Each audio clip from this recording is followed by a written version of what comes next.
We're here at the Anderson County Youth Livestock Arena in Palestine, Texas. The Bureau of Land Management has brought 120 wild horses and burros in for the public to adopt. We open at 10 a.m. and we'll be adopting horses beginning at noon to 6 p.m. and then again at 8 a.m. to noon on Saturday. So these horses and burros roam on our public lands in the 10 western states. We have horses here from Nevada. We have some curly horses from Nevada. We have some from Utah, some from Wyoming, just a good mixture. The burros come from Southern California or Southern Arizona. Well, we want to make sure someone has thought about what it takes to care for these animals and they have a good corral to keep them in. So we do have an application process, just like if someone were to adopt a dog or cat.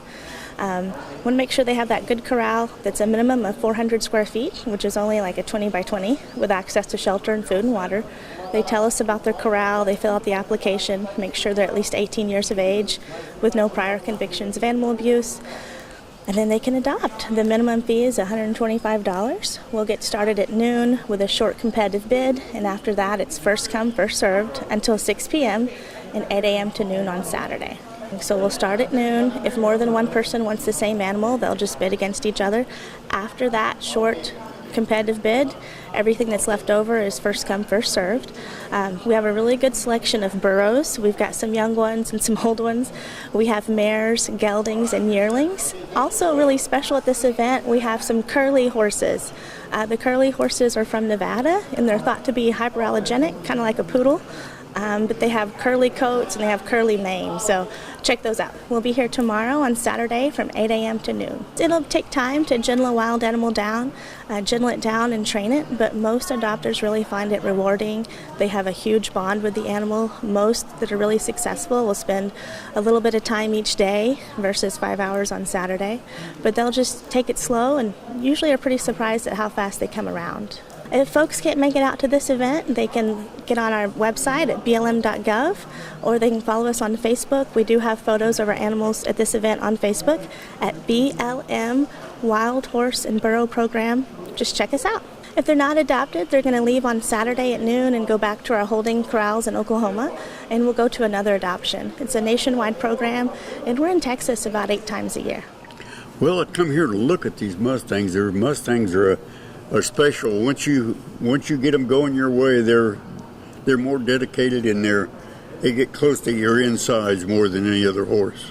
I found 4 or 5 that I really like the looks of. They're a lot bigger. Horses are a lot bigger, but there are some that are really, really nice horses, and they seem a lot tamer than usual. Sometimes they're climbing the panels and everything else, but these seem to be really good horses up here.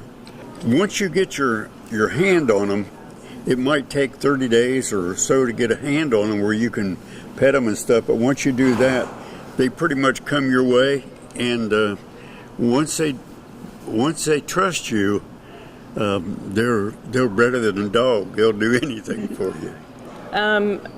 I found this event on Facebook, and we have donkeys already, so I wanted to come out here and just look and experience it. They're so unique. They seem like they're very wise and protect the baby deer, protect our cats. You know, they're very loving.